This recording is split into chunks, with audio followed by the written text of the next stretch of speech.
Commander Zixtal of the Galactic Coalition Survey Fleet stared at the blue-green planet rotating slowly on the holographic display before him. The third planet from a yellow star, designated as Terra by its inhabitants, presented an anomaly that had puzzled xenobiologists for months since first contact. "The readings are confirmed, Commander," reported Science Officer Velnara, her crystalline features reflecting the soft glow of her workstation. "The gravity is nearly twice what most civilized species consider habitable. The atmospheric pressure would crush a Malarian in seconds. And the radiation from that star—" She paused, manipulating the display to show the electromagnetic spectrum.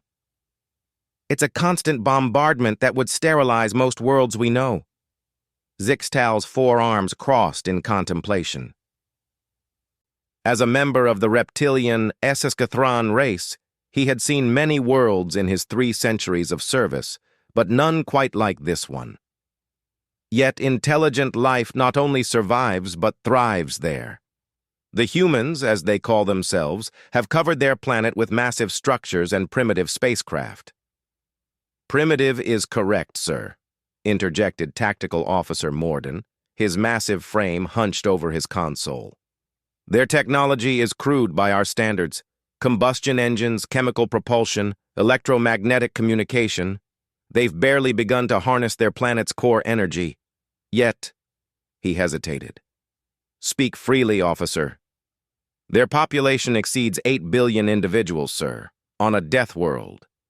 Most species we've encountered struggle to maintain colonies of a few million on garden worlds with perfect conditions."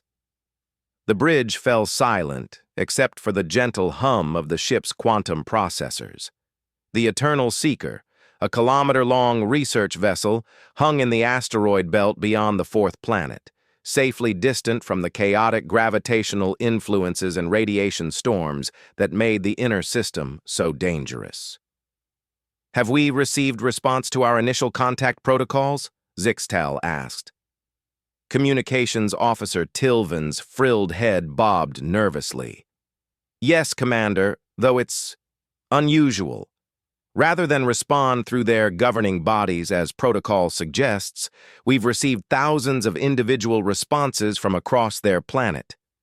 They seem to have a global communication network that allowed our message to reach virtually every human simultaneously."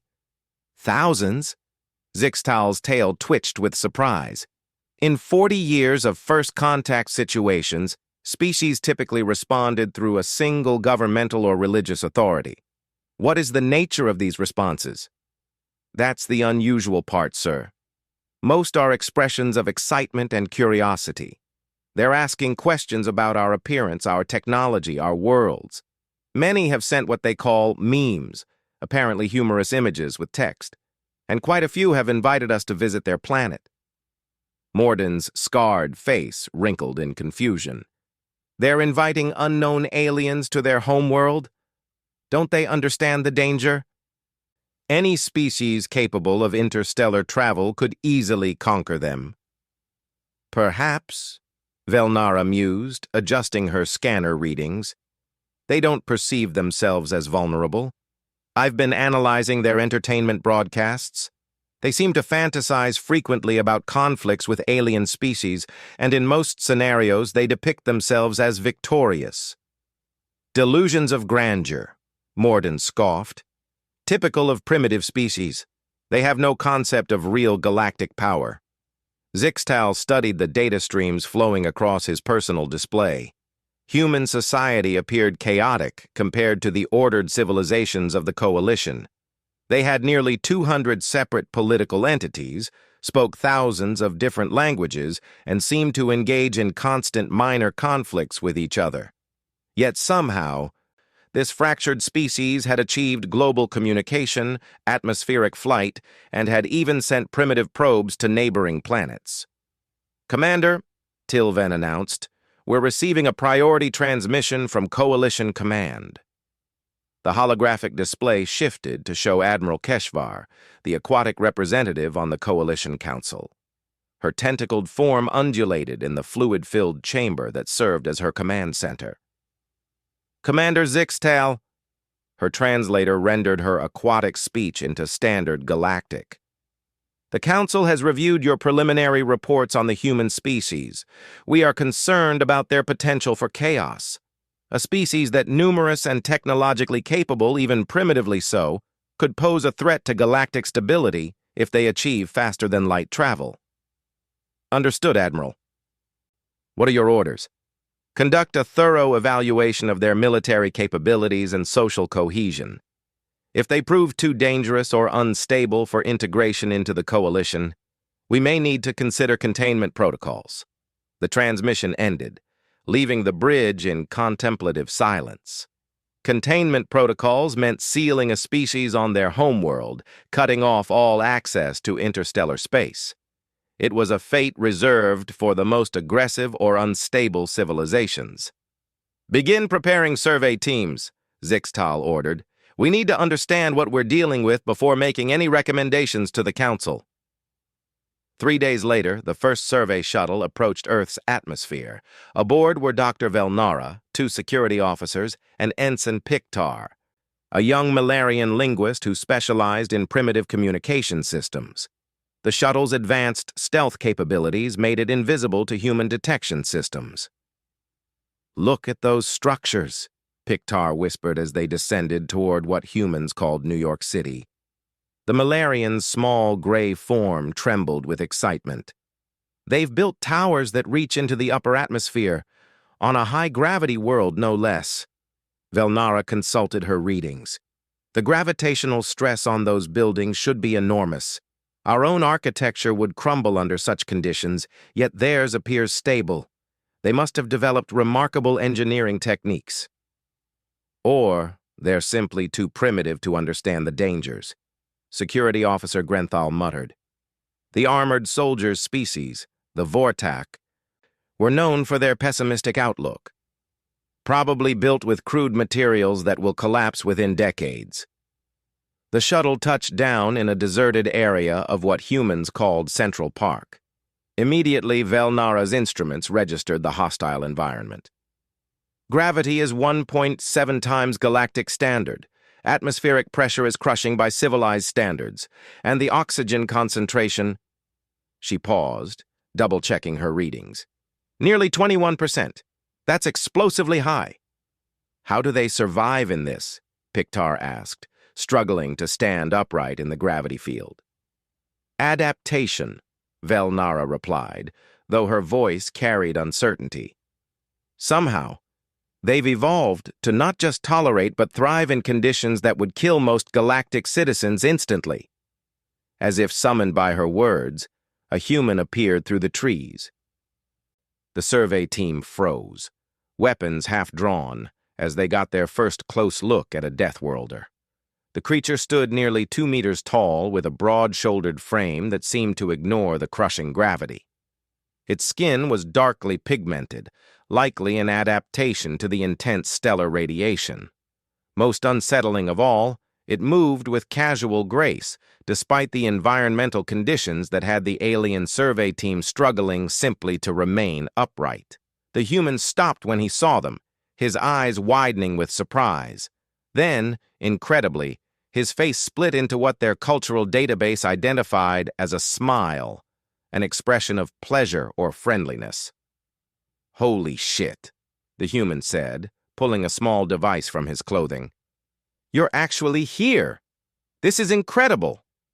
Security Officer Krendak stepped forward, his hand on his weapon. "Stay back, Primitive. We are conducting scientific observations." The human's smile faltered slightly. "Primitive? Dude, you're standing in my backyard. I think that makes me the local expert here."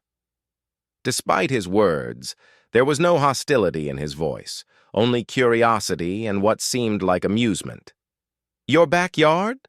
Velnara asked, consulting her cultural database. "This area is designated as public parkland." "Figure of speech," the human replied, raising his hands peacefully as he noticed the alien's defensive postures. "I live nearby. Name's Marcus. And you guys are—" "We are representatives of the Galactic Coalition," Pictar said formally, speaking in carefully practiced English. "We are here to evaluate your species for potential integration into galactic society." Marcus's eyebrows rose. "Evaluation? Like a test?" He laughed, a sound that made several of the aliens step back nervously. Human laughter, they had learned, could indicate anything from pleasure to aggression. "Well, this should be interesting. What do you need to know?" Over the following hour, the survey team questioned Marcus about human society, technology, and capabilities. His answers painted a picture that both fascinated and concerned them. Humans, according to Marcus, regularly engaged in activities that would be considered suicidal by galactic standards.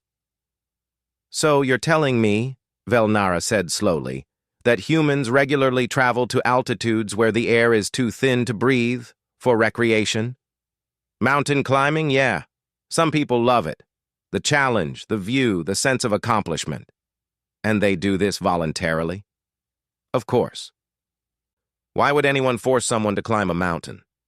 Krendak consulted his tactical database. "These mountains you describe, the atmospheric pressure at their peaks would incapacitate most species instantly." Marcus shrugged, a gesture that looked effortless despite the crushing gravity.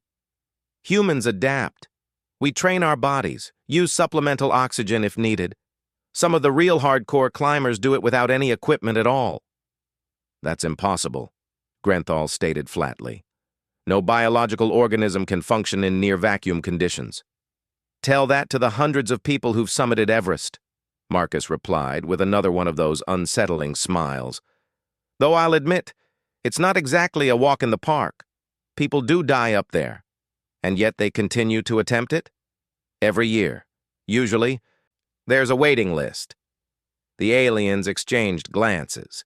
This human spoke of deadly activities as casually as most species discussed their daily nutrition cycles.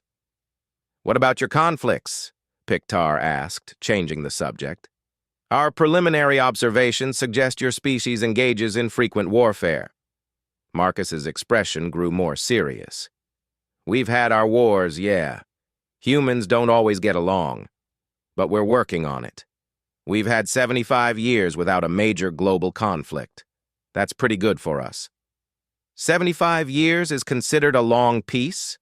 Velnara asked in surprise. "For humans? That's practically a golden age. Though we still have smaller conflicts. Humans are competitive, I guess you could say." As the interrogation continued, the survey team began to realize they might be dealing with something unprecedented. These humans didn't just survive on a death world. They had turned survival into an art form. They sought out danger for entertainment, thrived in conditions that should have killed them, and treated the most basic safety concerns with casual indifference. "Marcus," Velnara said finally, "we would like to observe your species in their natural environment. Would it be possible to visit one of your cities?" Marcus's smile returned. "Sure. Though I should probably warn you, it might be a bit overwhelming. Humans can be pretty intense when we're excited about something. And trust me, the news about you guys has everyone pretty excited." As if to prove his point, his small communication device chimed repeatedly with what appeared to be messages from other humans. "Intense how?" Krendak asked suspiciously. "Well," Marcus said, glancing at his device, "according to social media, about 10,000 people are currently driving here hoping to meet you. Should be here in about an hour." 10,000? Pictar squeaked. "Why would so many come?" Marcus looked at him as if the question was strange. "Because you're aliens. This is the biggest thing that's ever happened. Everyone wants to be part of it." The survey team realized they might have seriously underestimated both human curiosity and human mobility. The idea that thousands of individuals would spontaneously travel to meet unknown extraterrestrials was beyond their experience. "We should return to our ship," Velnara decided. "This requires further analysis." "Already?" Marcus looked disappointed. "But we just got started. I've got about 1,000,000 questions. Perhaps another time, Pictar said diplomatically. As their shuttle lifted off, leaving Marcus waving enthusiastically from the ground, the survey team struggled to process what they had learned. This single human had casually described a species that treated death-defying activities as hobbies, maintained peace through what sounded like barely controlled chaos, and responded to first contact with aliens not with fear or worship, but with excitement and curiosity. Back aboard the Eternal Seeker, Velnara presented their initial findings to Commander Zixtal. Sir, I believe we may need to revise our assessment of human capabilities. In what way? They're not just surviving on that death world, Commander. They're thriving because it's a death world. The conditions that would kill most species have made them stronger, more adaptable, more resilient. And their psychology... She paused, trying to find the right words. They don't think like prey species, sir, Grenthal interjected. Most civilized races develop caution, hierarchy, and stability because those traits promote survival. Humans seem to have developed the opposite traits. They actively seek danger, question authority, and thrive on change. Zixtal considered this. Are you suggesting they pose a threat? I'm suggesting, Velnara said carefully, that they might not be the primitive species we assumed. Different doesn't mean inferior. And if they're this capable with primitive technology, what happens when they develop real technology? Morden finished grimly from his station. The bridge fell silent as the implications sank in. In 3 days, their understanding of humans had shifted from primitive death world dwellers to something potentially far more significant, and they had barely begun their evaluation. Unknown to the aliens watching from orbit, Marcus had indeed been busy during their brief encounter. His social media posts about meeting real extraterrestrials had gone viral across the planet. Governments were being forced to acknowledge what they could no longer deny. Scientists were mobilizing. Military forces were quietly going on alert.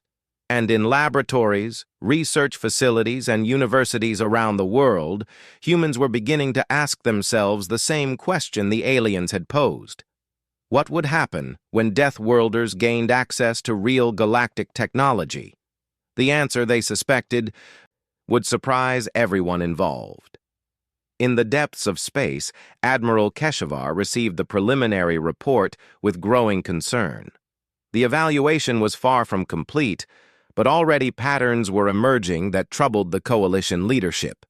Humans displayed characteristics that had never been seen in combination before: extreme physical resilience, intellectual curiosity, social adaptability, and what appeared to be an almost reckless disregard for personal safety in pursuit of their goals. Continue the evaluation, she ordered Zixtal, but proceed with extreme caution. I'm beginning to suspect we may not be dealing with a primitive species after all. As the Eternal Seeker continued its orbit of the third planet, the real evaluation was just beginning. Neither the aliens nor the humans fully understood what they were about to discover about Deathworlders unleashed upon the galaxy. But one thing was becoming clear to both sides. Everything they thought they knew was about to change. The emergency klaxon aboard the Eternal Seeker pierced the quiet hum of night cycle operations. Commander Zixtal's quarters illuminated automatically as he was jolted from sleep by the urgent summons to the bridge. "Report!" he ordered, still fastening his duty harness as he strode through the corridors. "Commander, we're detecting massive electromagnetic disturbances across the human homeworld," Tactical Officer Morden announced without preamble. "Something has disrupted their global communication network." Zixtal's tail twitched with concern. "Natural phenomenon? Solar activity?" "Negative, sir. Our sensors indicate the disturbance originated from beyond their solar system. Long-range scans show an unidentified vessel approaching from the galactic rim." The implications hit Zixtal immediately. Few species inhabited the galactic rim, and those that did were typically hostile to Coalition space. Configuration? Analyzing now. Velnara's crystalline fingers danced over her science station. Hull configuration matches Jakari design principles. Mass approximately 5 times our own. Weapons signatures are extensive. Zixtal felt a chill run through his scaled hide. The Jakari were a predatory species that had been confined to the Outer Rim after their last expansion attempt centuries ago. They viewed other species as either resources to exploit or obstacles to eliminate. Time to intercept? At current velocity, they'll reach Earth orbit in 18 hours. Have the humans detected the incoming ship? Tilvin checked her communications array. Their primitive sensor systems appear to be malfunctioning due to the electromagnetic interference. However, their internet appears to be coming back online in sections. Social media activity is increasing exponentially. Sir, Mordun interrupted. Coalition protocols are clear. First contact species under evaluation are not to be informed of external threats. We should maintain observation status and file a report after the situation resolves. Zixtal stared at the tactical display showing the approaching Jakari vessel. Coalition protocols made sense when dealing with primitive species that couldn't defend themselves anyway. But over the past week of observation, he had begun to suspect that humans might be different. What's our current assessment of human military capabilities? He asked. Velnara consulted her reports. Crude, but extensive. They possess thousands of what they call nuclear weapons, primitive fusion devices that could devastate their own planet. Their conventional forces rely on projectile weapons and chemical explosives. No energy shields, no plasma weaponry, no FTL capability. Against Jakari technology, she paused diplomatically. They'd be slaughtered, Mordun finished bluntly. Zixtal considered his options. Coalition protocol demanded non-interference, but something about the humans troubled him. In a week of observation, they had consistently exceeded every expectation. Perhaps they deserved a chance to surprise him again. Prepare a stealth probe, he ordered. I want real-time observation of human responses to the crisis. 3 hours later, the probe had positioned itself above what humans called the Pacific Ocean, monitoring communication frequencies and military movements. What the aliens witnessed in the following hours challenged everything they thought they knew about primitive species behavior. Dr. Sarah Chen, a physicist at the Arecibo Observatory, was among the first humans to detect the approaching alien vessel once their instruments came back online. Her radio telescope array had been modified to track the alien ships that had made contact days earlier, but now it had found something else entirely. This can't be right, she muttered, checking her calculations for the 3rd time. The massive object approaching from outside the solar system was too large, too fast, and definitely not one of the peaceful alien ships that had been studying Earth. Within minutes of her discovery, emergency protocols activated across the globe. Military communications networks, hardened against electromagnetic interference, carried urgent messages to command centers worldwide. What had begun as excitement about peaceful first contact was rapidly becoming something far more serious.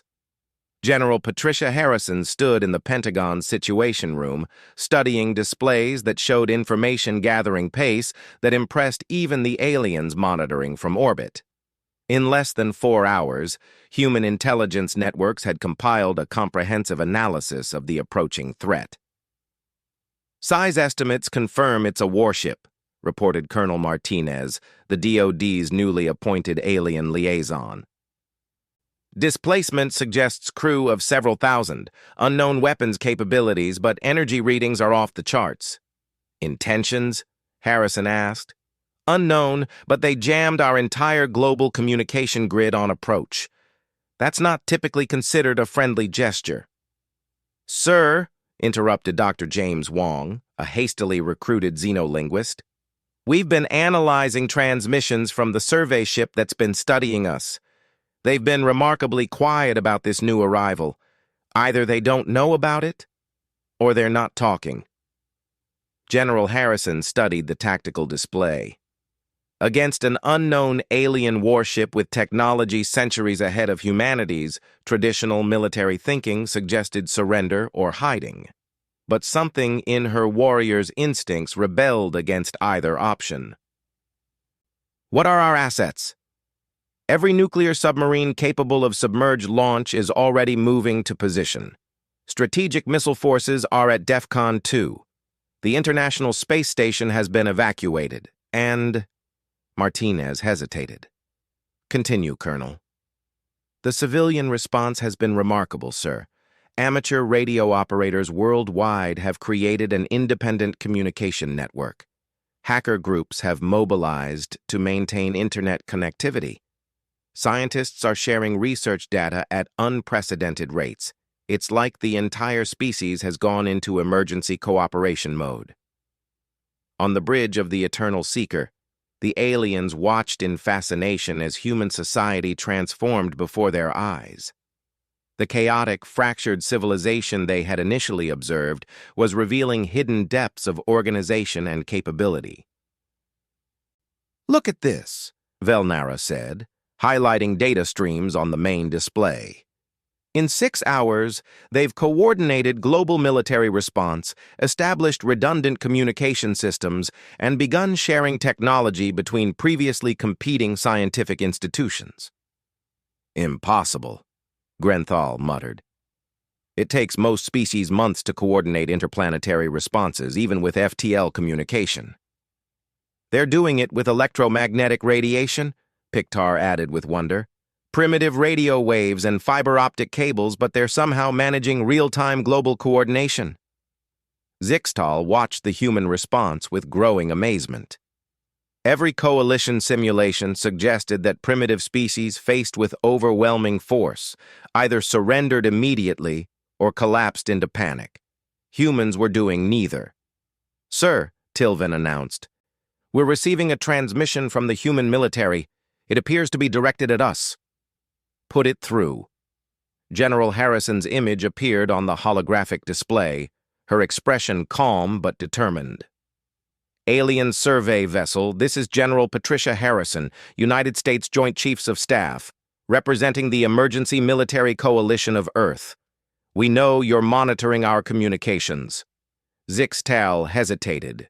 Direct contact violated protocols, but extraordinary circumstances called for flexibility. "This is Commander Zixtal of the Galactic Coalition Survey Fleet. You are correct that we are monitoring your world." "Then you know about the incoming warship. We need information. Is this another survey vessel, or are we looking at a hostile force?" The directness of the question surprised Zixtal. Most species would have requested protection or tried to negotiate refuge. Humans were asking for intelligence so they could fight. "The approaching vessel belongs to a hostile species called the Jakari. Their intentions toward your world are almost certainly predatory." "Technology level?" "Approximately 2,000 years beyond your current capabilities." Harrison absorbed this information without flinching. "Weaknesses?" "Unknown. Commander, you should understand that conventional resistance against such technology is impossible. Your best option is evacuation or surrender." Harrison's smile was grim but determined. "Commander, I don't think you understand humans very well. We don't do evacuation or surrender. We do adaptation and improvisation. Will your people help us?" Before Zixtal could respond, new alerts sounded across the bridge. The Jakari ship had dropped out of faster-than-light travel at the edge of the solar system. "Commander," Mordun reported, "the Jakari vessel is powering weapon systems. They're beginning their attack run." The massive alien warship, designated Subjugation's Edge by its captain, approached Earth with the confidence of a predator. Captain Vorthak had subjugated dozens of primitive worlds, and his sensors told him this would be another easy conquest. The inhabitants hadn't even achieved faster-than-light travel. "Energy readings from the surface?" he asked his tactical officer. "Minimal, Captain. Primitive fusion weapons, chemical explosives, basic electromagnetic systems. No shields detected, No energy weapons, no gravitic manipulators. Population? Approximately 8 billion. Excellent for the slave markets. Begin standard intimidation protocols. Destroy several major population centers to encourage surrender. As the Jokari ship moved into attack position, its targeting systems locked onto New York, London, Tokyo, and Beijing. Energy weapons that could crack continents began charging for the devastating first strike that would break human resistance before it could begin. But as the weapons reached full charge, something unexpected happened. "Captain!" The tactical officer's voice carried notes of confusion and alarm. "Massive energy surge from the third planet! Explain." "Hundreds of fusion detonations occurring simultaneously around the globe. They're using their own weapons to create a planetary defense grid." On Earth, Operation Prometheus had begun. In a desperate gambit that would have been considered insane by any civilized species, humans had detonated nuclear weapons in their own atmosphere, creating an electromagnetic pulse field that disrupted targeting systems and sensor arrays.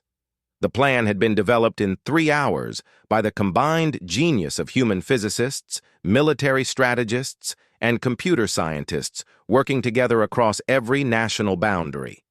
They couldn't match alien technology, but they could create chaos. "Sir," reported Dr. Chen from her hastily established command post, "EMP field is holding. Their targeting systems are being disrupted by the electromagnetic interference." General Harrison watched the tactical displays as hundreds of nuclear detonations created a defensive electromagnetic storm around Earth. The radiation levels were dangerous, but survivable. The aliens trying to target human cities through the chaos were finding it considerably more difficult than anticipated. "Phase 2, she ordered. Around the globe, every space-capable rocket, from massive government systems to amateur enthusiast platforms, launched simultaneously. Most carried conventional payloads, but some had been hastily modified with nuclear warheads. The goal wasn't to destroy the alien ship. That was impossible with human technology. The goal was to create so much debris and interference that precise targeting became impossible.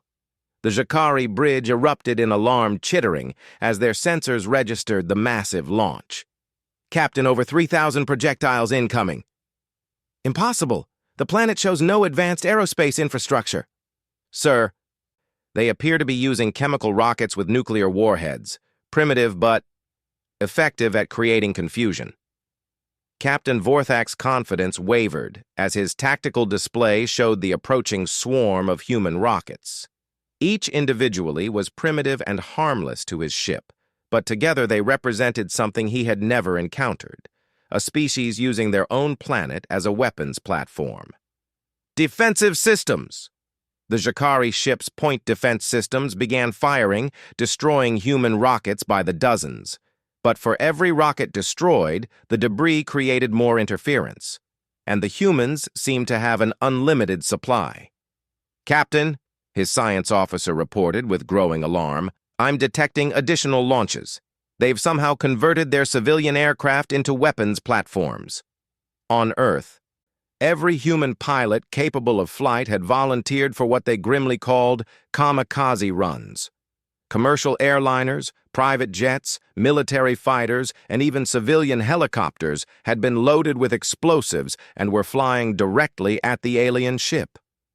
The aliens monitoring from the Eternal Seeker watched in stunned silence as humanity revealed its true nature under pressure.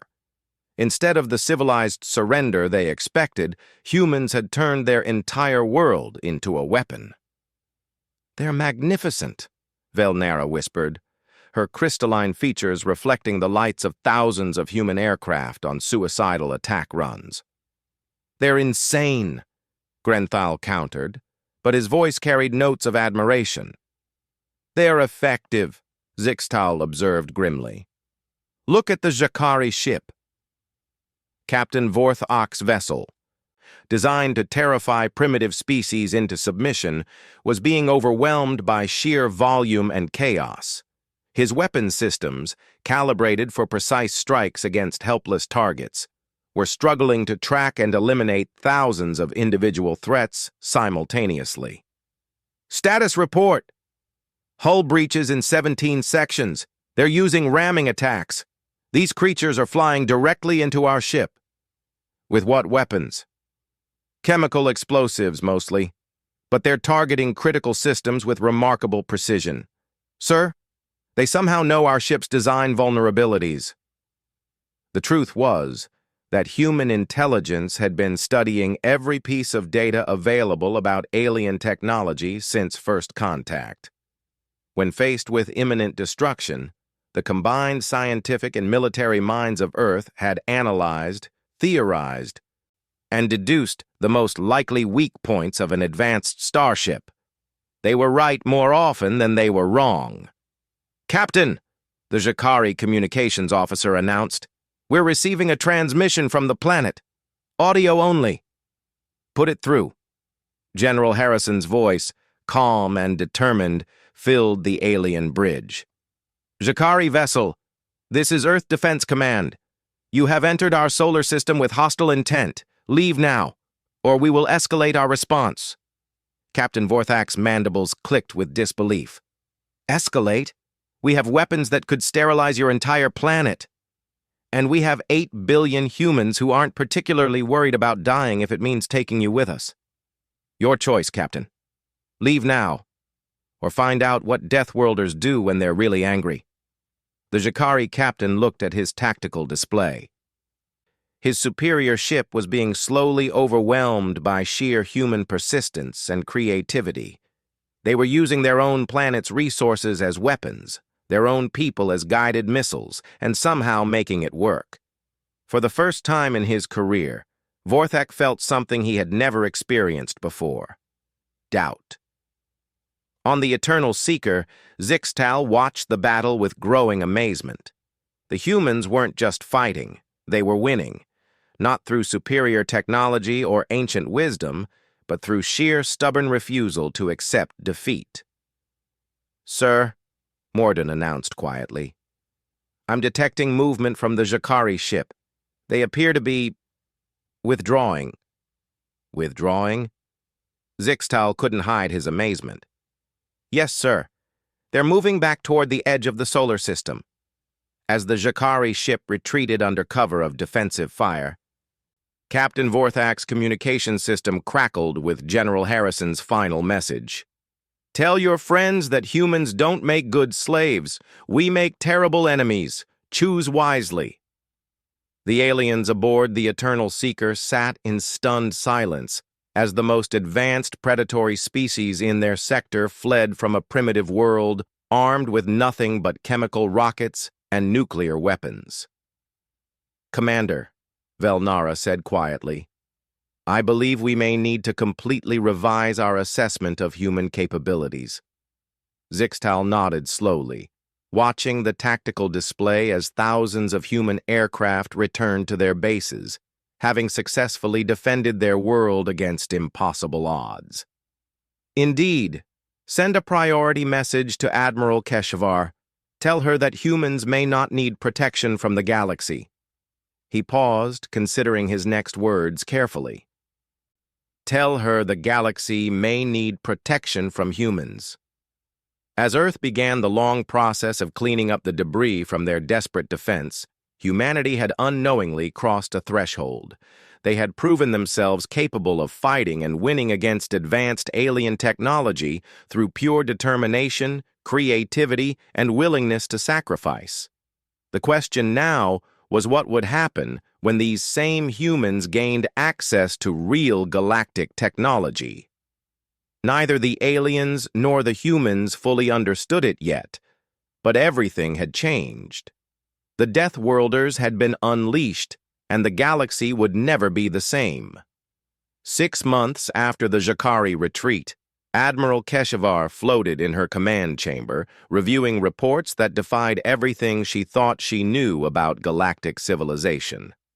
The Emergency Coalition Council meeting had been called because of a single species on a single planet, and the implications were staggering.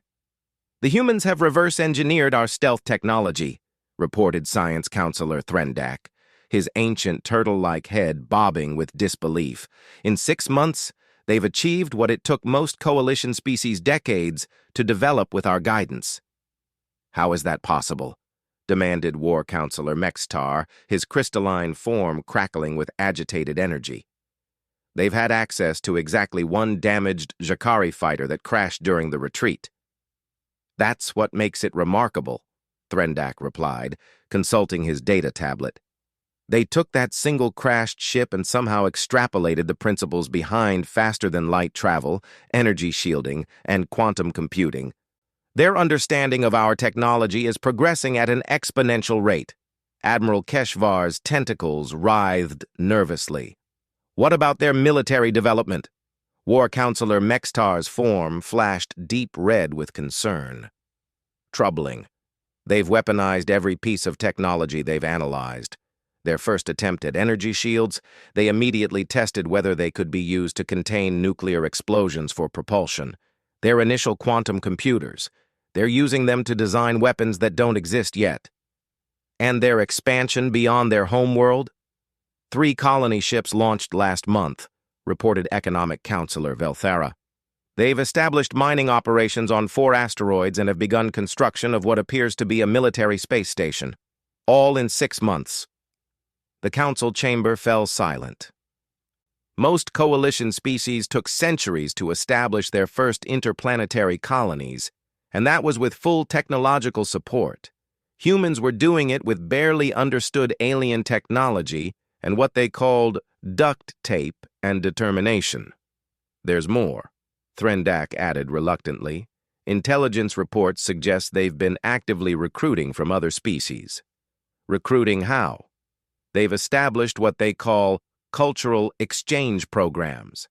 Any alien willing to share technological knowledge is offered what they call Earth citizenship and access to human space territories. The Malarian exile colony has already accepted, so have several independent trader groups. Admiral Keshvar processed this information with growing alarm. In 6 months, humans had gone from primitive isolation to running active recruitment campaigns across coalition space. What are they offering that's so attractive? Protection, Mextar replied grimly, and opportunity. Their recruitment material promises that any species willing to work alongside humans will be defended as if they were human citizens. Given their demonstrated military capabilities, that's a compelling offer for smaller species. Furthermore, Economic Counselor Velthara added, they're offering what they call startup opportunities. Apparently, human economic systems reward innovation and risk-taking to a degree we've never seen. Several alien species report that human partnership has tripled their technological development in months. The Admiral's worst fears were being realized. Humans weren't just adapting to galactic technology, they were improving it and using it to attract allies. What does our intelligence say about their current capabilities? Mextar's form flashed through several warning colors. Unknown but extensive. They've closed their system to outside observation, and our stealth probes can no longer penetrate their detection grids. Whatever they're doing in Sol system is happening behind technology we can't monitor. Recommendations? Immediate military intervention, Mextar stated without hesitation. We have perhaps a year before human capabilities exceed our ability to contain them. After that, we're dealing with a species that views conflict as recreation and has access to galactic technology. Threndak finished soberly. The council voted. The decision was unanimous, if reluctant. Humanity would be offered a choice: accept coalition oversight and technological limitations, or face military enforcement of galactic stability. Admiral Keshvar composed the ultimatum personally, knowing it might be the last diplomatic communication she ever sent to Earth. 3 days later, aboard the newly constructed Earth Defense Platform 1, General Harrison reviewed the coalition ultimatum with what could only be described as amusement. Around her, the command center buzzed with activity as humans and their new alien allies worked side by side. They want us to limit our military development to appropriate levels for newly spacefaring species, she read aloud to her staff. They're offering us junior membership in the coalition with full citizenship available in approximately 200 years. Dr. Chen, now serving as Earth's chief technology officer, snorted with disdain. 200 years? We've gone from chemical rockets to faster-than-light travel in 6 months. What do they think we'll accomplish in 2 centuries? That's exactly what they're afraid of, observed Captain Marcus Thompson, the same human who had met the first alien survey team. Now he commanded the ESS Defiance, humanity's first faster-than-light warship. They want to keep us contained until we're civilized enough for their taste. Sir, interrupted Lieutenant Commander Zara Okafor, Earth's new head of alien relations, we're receiving a priority transmission from Commander Zixtal of the Eternal Seeker. He's requesting permission to approach the platform. Harrison considered this. Zixtal had maintained friendly communications throughout the crisis, providing intelligence about coalition politics and technology. Grant permission, but maintain full security protocols. An hour later, Commander Zixtal stood in the human command center, marveling at what he saw. The platform itself was larger than most coalition capital ships, but what truly amazed him was the diversity of species working alongside humans. Milarians, Aquarians, even several former Jakari defectors labored as equals with human engineers. "Commander," General Harrison greeted him warmly, "I assume you've come to discuss the coalition ultimatum." "Indeed. General, I must warn you that the coalition is prepared to use force to enforce their demands. The fleet being assembled includes ships from 17 different species." Harrison nodded calmly. "How large a fleet?" 237 vessels, including 15 Dreadnought-class ships. "And their estimated time of arrival?" 3 weeks. Dr. Chen looked up from her workstation. "That gives us enough time to finish the Prometheus project." Zixtal's translator struggled with the unfamiliar term. "Prometheus project?" Harrison smiled, and Zixtal had learned to be wary of human smiles. They often preceded events that defied galactic common sense. "Commander, would you like to see what humans accomplish when we're properly motivated?" What Zixtal saw in the following hours challenged everything he thought he knew about technological development. Hidden construction facilities throughout the Sol system were producing ships, weapons, and defensive systems at a rate that should have been impossible. "We learned from the Jakari attack," explained Dr. C. Chen as they toured the primary construction facility. "Human industrial capacity was always our greatest strength, but we were building the wrong things. Now we're building the right things." "Right things?" "Ships, shields, weapons, and allies," Captain Thompson clarified. "We've established manufacturing partnerships with 12 different species. Turns out, when you offer fair wages, full citizenship, and protection from predators, a lot of beings are willing to work very hard." Zixtal studied the production statistics with growing amazement. "You're producing 12 ships per day. 18 as of yesterday," Dr. Chen corrected. "The Malarian efficiency improvements increased our productivity by 40%. This level of expansion is economically impossible." "Only if you use traditional galactic economic models," Harrison explained. "Humans don't think about economics the same way other species do. We believe in something called exponential growth through innovation.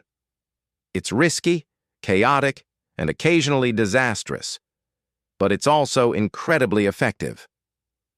As they continued the tour, Zixtal began to understand what made humans so different. Every other coalition species had developed stable, sustainable technologies designed to last millennia with minimal change. Humans developed technologies designed to be rapidly improved, modified, and replaced. "Your ships," he observed, "they're not built to last. Exactly, Captain Thompson replied enthusiastically. We design everything to be upgraded, modified, or scrapped and rebuilt. By the time the Coalition fleet arrives, half our current ships will have been recycled into newer, better versions. But the resource waste isn't waste if it leads to superior capabilities, Dr. Chen finished. We call it iteration. Other species perfect a design over centuries. We perfect a design over weeks, then build a better design. The true scope of human capabilities became clear when Zixtal was shown the defensive preparations for the Coalition fleet's arrival. Humans hadn't just built a fleet, they had turned their entire solar system into a fortress. Automated defense platforms throughout the asteroid belt, Harrison explained, highlighting the tactical display. Mobile weapon platforms disguised as cargo vessels. And every planet and moon in the system now has planetary defense grids. You've militarized your entire star system in 6 months? We've improved our entire star system in 6 months, Harrison corrected. The military applications are just part of it. We've also established scientific research stations, manufacturing facilities, and colony habitats. Humans don't just defend territory, we develop it. Zixtal realized with growing alarm that the Coalition had made a fundamental error. They had assumed humans would behave like other species when threatened, seek protection, negotiate for favorable terms, or submit to superior force. Instead, humans had used the threat as motivation to become stronger. General, he said carefully, the Coalition fleet represents the combined military might of 17 species. Are you certain you wish to face them in open conflict? Harrison's smile became predatory. Commander, we're not going to face them in open conflict. We're going to demonstrate why conflict with humans is a losing proposition for everyone involved. 2 weeks later, the Coalition fleet dropped out of faster-than-light travel at the edge of the Sol system, expecting to find a primitive species ready to negotiate. Instead, they found a fully militarized star system defended by technologies they didn't recognize. Admiral Keshavar studied the sensor readings with growing confusion. What am I looking at? Unknown, Admiral, reported her science officer.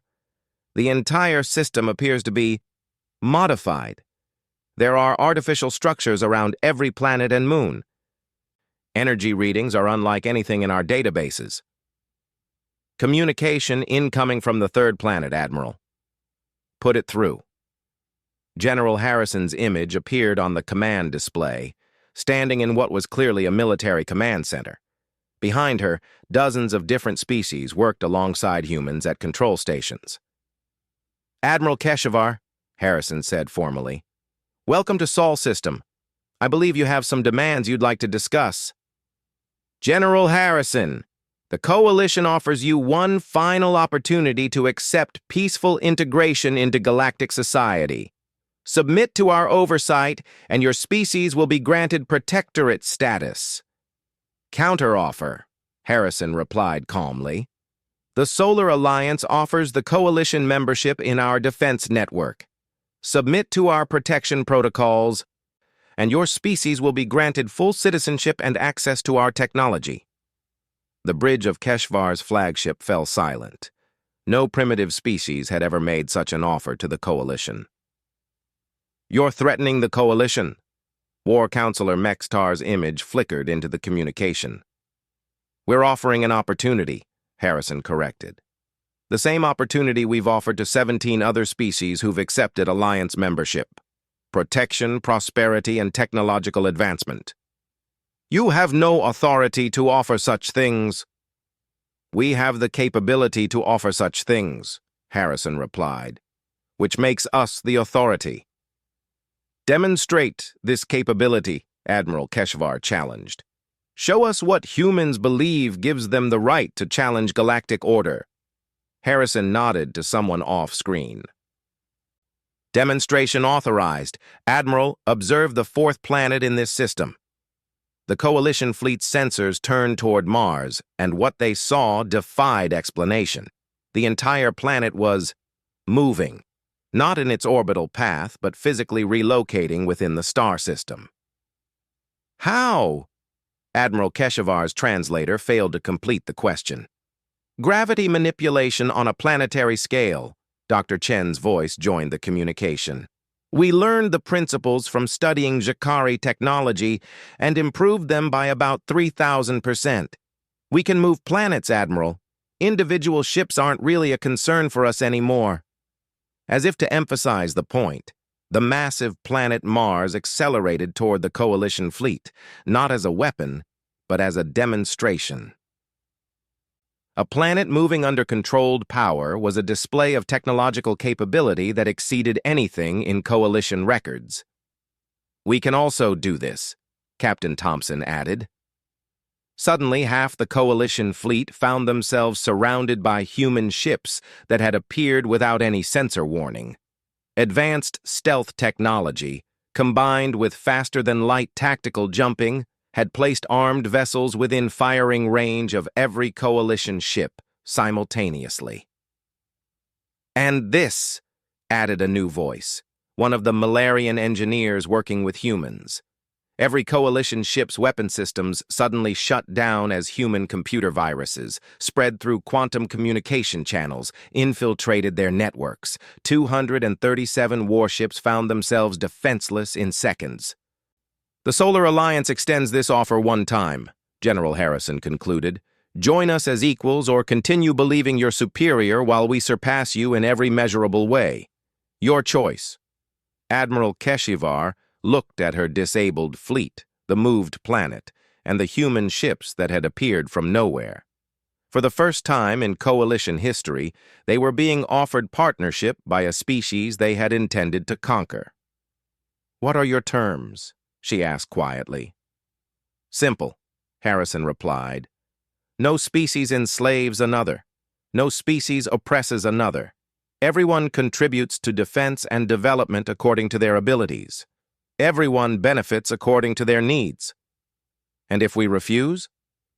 Harrison's smile returned, and Admiral Keshavar finally understood why Zixtal's reports had described human smiles as dangerous. Then you return to Coalition space and explain to your governments that there's a new power in the galaxy, one that doesn't ask permission to exist. The vote among the Coalition fleet commanders was swift and unanimous.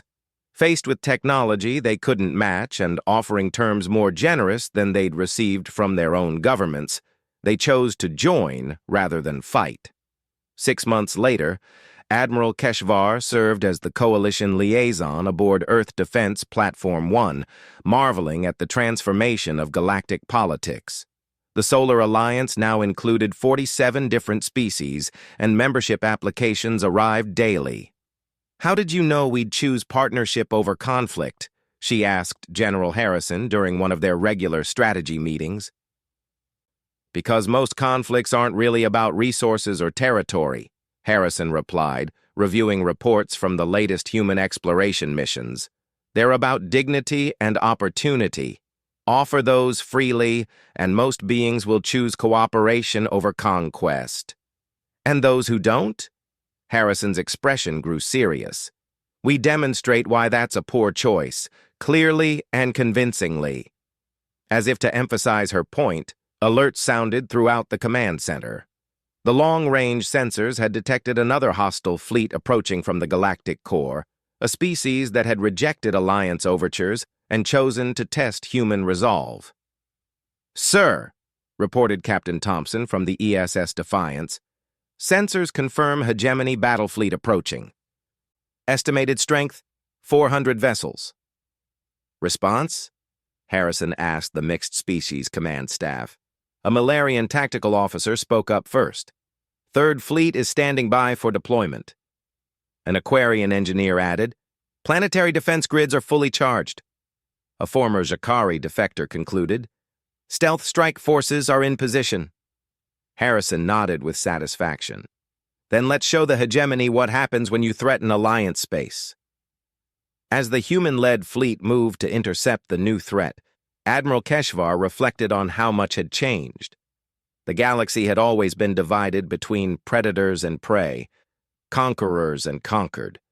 Humans had introduced a third option, protectors and partners. The Deathworlders had indeed been unleashed upon the galaxy. But instead of the chaos the Coalition had feared, they had brought something unprecedented, a civilization based on mutual protection and advancement rather than dominance and submission. The galaxy was learning what humans had always known. Sometimes the strongest species are the ones that lift others up rather than knock them down. And sometimes the greatest power comes not from the ability to destroy, but from the ability to protect those who cannot protect themselves. As the human fleet engaged the hegemony forces with overwhelming technological superiority and tactical precision, one truth became clear to every observer. The age of galactic empires built on subjugation was ending. The age of the Solar Alliance and the unleashed Deathworlders who led it had begun. In space, human voices coordinated the defense of dozens of species with calm efficiency. On dozens of worlds, human technology improved lives and protected the innocent. And throughout the galaxy, the message spread. Earth's children had come to the stars, and they had brought their values with them. The Deathworlders were unleashed, and the galaxy was safer for it.